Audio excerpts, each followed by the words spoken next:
Hello everyone, ICT virtual classes में मैं योगेश केमनी आपका स्वागत करता हूं। तो जैसा कि आप जानते हैं, कल हमने अपनी लैंड ब्रिज और सी ब्रिज का कॉन्सेप्ट पूरा कर लिया था और रेडिएशन के बारे में जान लिया था। तो आज उसी के आगे बात करेंगे। तो चलिए चलते हैं सीधा डिजिटल बोर्ड की तरफ।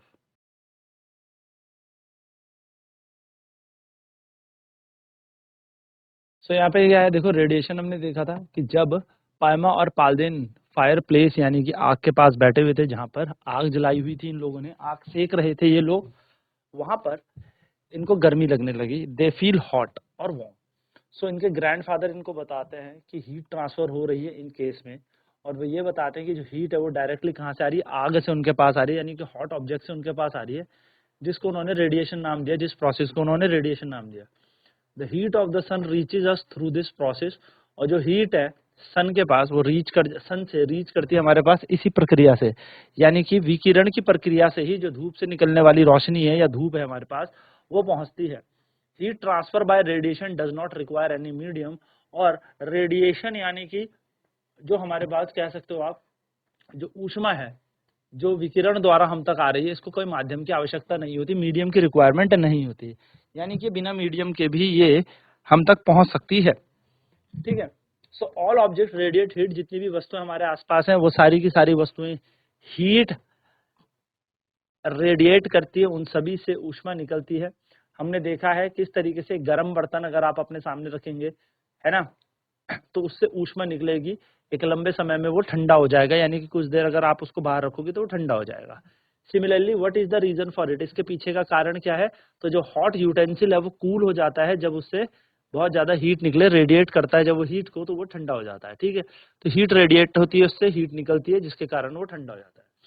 So now why it is more comfortable to wear white or light colored cloth during summer and dark colored cloth during winter? तो आपने ये क्वेश्चन कई बार देखा होगा, लोग कहते हैं सर्दियों के टाइम पे डार्क कपड़े पहनने चाहिए, जबकि गर्मियों के टाइम पे आपको लाइट कपड़े पहनने चाहिए। तो इसके पीछे का कारण क्या है? ये क्वेश्चन आपके एग्जाम में आएगा भी कि why it is prefer to wear light colour clothes during summer, यानी कि गर्मियों में ऐसा क्यों प्रेफरेबल होता है, क्यों इस चीज को हम ज्यादा तवज्जो देंगे या ज्यादा मोल देंगे कि हमें गर्मियों में जो है वो लाइट कलर के कपड़े पहनने चाहिए। सो जो लाइट कलर के क्लोथ्स होते हैं, यानी कि जो लाइट कलर के कपड़े होते हैं, वो ज्यादा से ज्यादा हीट इसके ऊपर जो भी पड़ती है उसको रिफ्लेक्ट करते हैं। इसको क्या करेंगे? रिफ्लेक्ट करेंगे। And therefore we feel more comfortable wearing them during summer. इसलिए हम लोग ज्यादा कंफर्टेबल होते हैं जब इनको हम गर्मियों में पहनते हैं। Dark surfaces on the other hand, वहीं पर अगर मैं बात करूं, जैसे डार्क सरफेस है, जो डार्क यानी कि काले सतह हो गई, जैसे कि आप कह सकते हो काले कपड़े हो गए, डार्क कपड़े हो गए, वहीं पर वो ज्यादा से ज्यादा हीट को एब्जॉर्ब कर लेते हैं, ज्यादा से ज्यादा ऊष्मा को वो अवशोषित कर लेते हैं। और जब ये ऊष्मा को अवशोषित कर लेंगे तो सीधी सीधी सी बात है, जो भी वस्तु होगी यहाँ पर वो गर्म फील करेगी। तो यहाँ पर होगा क्या, हम लोगों को डार्क कलर कपड़े सर्दियों में कंफर्टेबल फील कराएंगे, सर्दियों में हमें अच्छा फील कराएंगे। उसका मुख्य कारण ही यही है कि सर्दियों में जो डार्क कलर के कपड़े होते हैं वो हीट को एब्जॉर्ब कर लेंगे, और हीट एब्जॉर्ब करने के बाद वहां पर होगा क्या, जो भी वस्तु होगी वो गर्म महसूस करेगी, वो वार्म फील करेगी, क्योंकि वो सारी की सारी कलर, और या मैं कह सकता हूँ लाइट को, रोशनी को या गर्मी को एब्जॉर्ब कर रहे हैं। वहीं पर सर्दियों गर्मियों की बात करें तो लाइट कलर के जो कपड़े होते हैं, जैसे सफेद कपड़े हमें पहनने को कहा जाता है कि सर्दियों में पहनो, तो वो ज्यादा हीट एब्जॉर्ब नहीं करते, वो सब कुछ रिफ्लेक्ट कर देते हैं, यानी कि वो सारी ऊष्मा को क्या कर देते हैं, सारी ऊष्मा का परावर्तन कर देते हैं, वहां उसमें से कुछ भी अवशोषित नहीं करते। जिसके कारण होता क्या है, जो लाइट कलर के कपड़े होते हैं उनमें हमें गर्मी नहीं फील होती गर्मियों के टाइम। इसलिए white colours, light colour clothes are prefer during summer, and winter के टाइम डार्क कलर के क्लोथ्स हम प्रेफर करते हैं। चलिए फटाफट से नोट करेंगे इन की कॉन्सेप्ट को, and then we will move forward.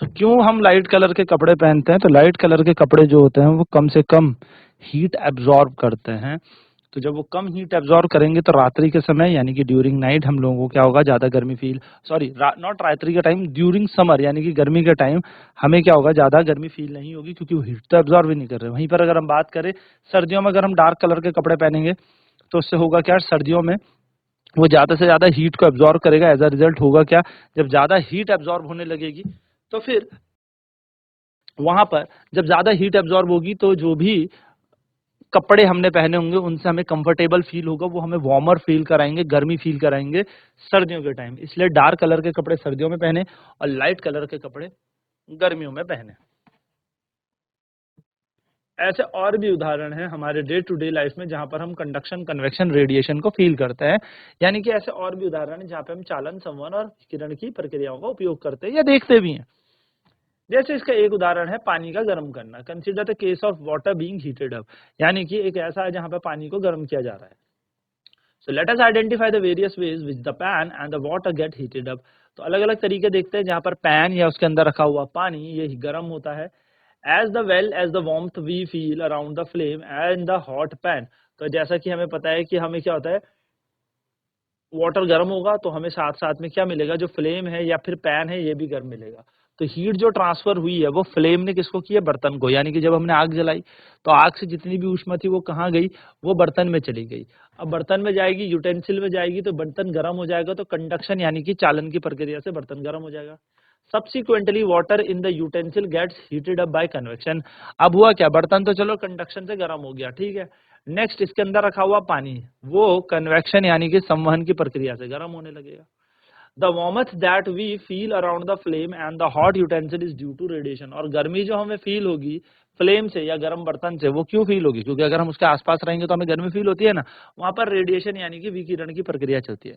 तो तीन प्रक्रियाएं हमारे सामने, पहली प्रक्रिया है कंडक्शन, दूसरी कन्वेक्शन, तीसरी रेडिएशन। तो कंडक्शन में क्या हुआ, कंडक्शन में आपने देखा चालन की प्रक्रिया में बर्तन में पानी रखा था, बर्तन गर्म हो गया। फिर रखा हुआ पानी है वो गर्म कैसे हुआ, तो कन्वेक्शन यानी कि संवहन की प्रक्रिया से पानी गर्म हुआ। अब जितनी भी ऊष्मा थी वो पहले आग से यानी कि लौ से यानी कि फ्लेम से पहले बर्तन में गई, तो कंडक्शन। फिर वो ऊष्मा धीरे धीरे कहाँ जाने लगी, जहाँ पे कण मूव करने लगे, कण यानी कि यहाँ पे पार्टिकल्स मूव करने लगे, तो कन्वेक्शन।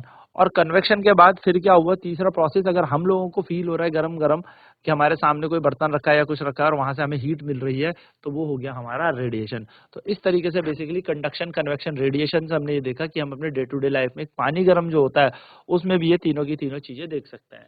तो इस एक्टिविटी से हमें जो पता लगता है वो यही पता लगता है कि प्रोसेस जिससे कि भैया हीट ट्रांसफर हो तीन तरीके की हैं।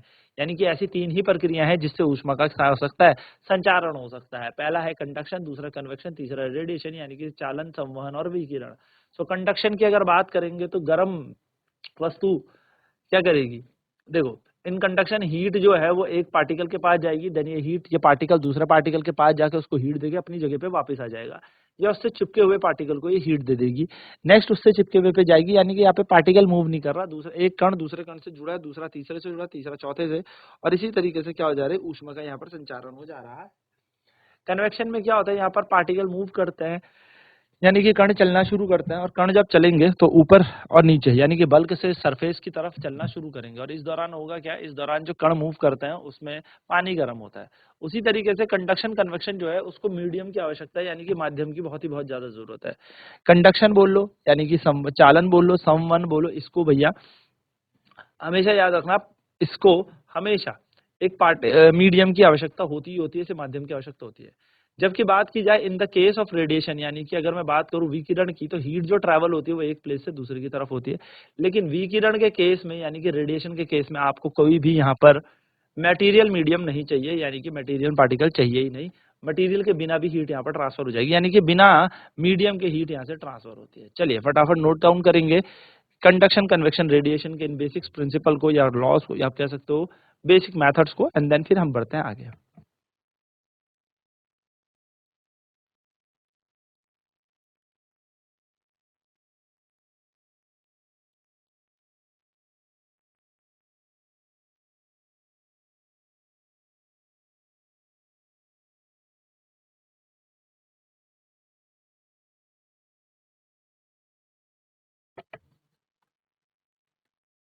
तो कन्वेक्शन में हीट ट्रांसफर जो होती है, लेकिन यहाँ पे एक्चुअल मूवमेंट ऑफ पार्टिकल होता है, यानी कि संवहन में ऊष्मा का संचार तो होता ही है, ऊष्मा जो है एक जगह से दूसरी जगह तो जाती है, लेकिन यहाँ पे कणों की गति होती है यहाँ पे, ठीक है। Note that in conduction and convection a medium must be present whose particle help in transfer of heat. तो ये बात ध्यान में रखिए, कंडक्शन और कन्वेक्शन में याद रखना एक मीडियम होती है, यानी कि एक माध्यम होता है जो हमेशा क्या करेगा, इनको ट्रांसफर ऑफ हीट यानी कि हीट ट्रांसफर के लिए नेसेसरी है। बिना माध्यम के ऊष्मा का संचारण होगा ही नहीं, ये बात ध्यान में रखिएगा। In the case of radiation heat travel from one place to another.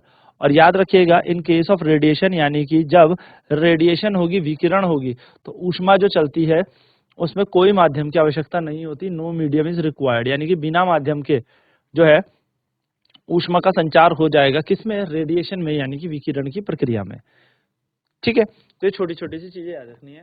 Fascinating fact है कि जो अपर रीचेज होती है हिमालय की, यानी कि जो ऊंची पहाड़ियां हिमालय की, जहां पर जैसे आप कह सकते हो बड़े मतलब पहाड़ी क्षेत्रों में, हिमालय के पहाड़ी गांवों में एक रूम हीटर लोकली लगाया जाता है जिसका नाम है बुखारी। तो होता क्या है, जैसे हमारे घरों में होता है ना हीटर, तो हम अपने हीटर से क्या करते हैं, हम बेसिकली अपने कमरे का रूम टेम्परेचर ठीक करते हैं। तो वैसे ही यहाँ पर क्या होता है, रूम यहाँ पर लगाए जाते हैं, यहाँ पे हीटर लगाए जाते हैं, इसको बुखारी कहते हैं। तो ये जो बुखारी होता है, ये क्या करते हैं, ये वार्म करने के काम आते हैं, कमरे को गर्म करने के काम आते हैं सर्दियों में। तो इसके अंदर होता क्या, एक आयरन का स्टोव होता है और एक लकड़ी होती है चारकोल, जिसमें हम जलाते हैं। यानी कि एक आयरन का स्टोव होगा, इसमें लकड़ी चारकोल सबको रख के जलाया जाता है। A long pipe attach to the upper part of the heater serve as chimney. और यहाँ पर एक लंबा पाइप होगा जो basically upper part of the heater में लगा होगा, यानी कि एक हीटर के ऊपरी हिस्से पे लगा होगा, वो चिमनी का काम करता है, वेंटिंग आउट द स्मोक, और वहां से क्या निकलता है, धुआं निकलता है। Additionally, the bukhari can be used for cooking as its flat top provide a platform for placing utensil। और ऊपर से इसके एक फ्लैट टॉप होता है, तो फ्लैट टॉप में क्या होता है, इसमें हम बेसिकली क्या करते हैं, ये प्लेटफॉर्म होता है जहाँ पे हम अपने बर्तन रख के खाना खुना गर्म भी कर सकते हैं। So all the three processes of heat transfer R involve when this device is use for cooking and warming up the room. तो हम कह सकते हैं कि ये जो प्रोसेस है हीट ट्रांसफर का, ये इन्वॉल्व होता है एक डिवाइस में जिसमें हम खाना गर्म भी कर सकते हैं और वार्मिंग भी कर सकते हैं, वो रूम को गर्म करने के भी काम में आएगा। तो ये बात आपको ध्यान में रखनी है। चलिए तो फटाफट नोट करेंगे इन सारे पॉइंट्स को।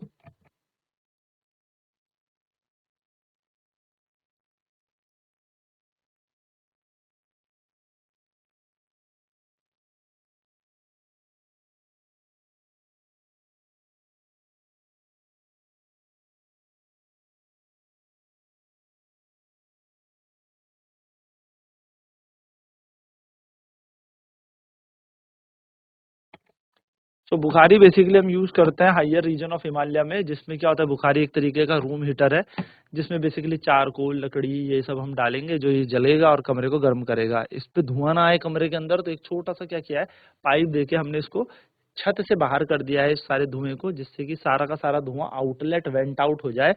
सेम टू सेम चीज यहाँ पर हमने एक सरफेस प्रोवाइड किया है इस बुखारी यानी कि इस हीटर के ऊपर, जहाँ पे हम अपना कोई भी खाना गर्म करने के लिए बर्तन को रख सकते हैं। तो बर्तन को यहाँ पे रखिए, खाना गर्म हो जाएगा। तो हमने इस चैप्टर में देखा है, आपने 6th क्लास में भी पढ़ा है कि जो मेन सोर्स है हीट का, वो कौन है, सन है। हमारे पृथ्वी में जो सबसे ज्यादा ऊष्मा भेज रहा है वो कौन भेज रहा है, सूर्य भेज रहा है। तो हमने ये भी देखा कि अगर हमारे जो कपड़े होते हैं गीले होते हैं तो हम लोग घरों से बाहर लटका देते हैं। क्यों लटका देते हैं, क्योंकि सूर्य की रोशनी से ये सूख जाएंगे। सो जो आपने देखा होगा, जो वेट क्लोथ हैं यानी कि जो गीले कपड़े हैं, वो सर्दियों आप सनी डे में जिस दिन धूप बहुत ज्यादा लगी है उस दिन जल्दी सूख जाते हैं, है ना। तो इससे होता क्या है, इवापोरेशन होता है, क्या होता है, वाष्पीकरण होता है। तो धूप क्या करती है, सारे के सारे जितना भी पानी या वाटर कंटेंट हमारे कपड़ों में होता है उसको गर्म करके या इवापोरेट करके, वाष्पीकरण करके सारा पानी उड़ जाता है और फिर हमारे कपड़े सूख जाते हैं। तो इसका मतलब हीट बहुत इंपॉर्टेंट रोल प्ले करती है हमारे इवापोरेशन ऑफ वाटर के लिए भी, यानी कि अगर आपको पानी का वाष्पीकरण कराना है तो उसके लिए भी ऊष्मा कतई आवश्यक है, या आप कह सकते हो अति आवश्यक है। तो ऊष्मा इतनी आवश्यक है तभी जाके इवापोरेशन यानी कि क्या होगा, वाष्पीकरण होगा। So to be from clothes drying on a line और from water bodies like ocean and lakes. तो हम ये कह सकते हैं कि जो भी, अगर हम वाटर बॉडीज की बात करें, लेक्स की बात करें, ओशन की बात करें, यानी कि हम समुद्री तट, किसी समुद्री तट की बात करें, लेक्स की बात करें, तो अगर हम वहां पे बात करेंगे तो वहां पर भी धूप के कारण से क्या होता है, इवापोरेशन होता है, वाष्पीकरण होता है, और वाष्पीकरण से सारी की सारी ये जो भी पानी होता है ये इवापोरेट हो जाएगा और ये हमारे वायुमंडल में चला जाएगा, वाष्पीकरण होके ये वायुमंडल में चला जाएगा। तो इस प्रोसेस को हम वाटर साइकिल कहते हैं। क्यों? क्योंकि वाष्पीकरण का पानी दोबारा बरसात होके नीचे धरती की ओर ही आता है। तो ये प्रक्रिया क्या कहलाती है? हमारी वाटर साइकिल जल चक्र। तो फटाफट नोट करें, फिर जल चक्र पर चर्चा करते हैं।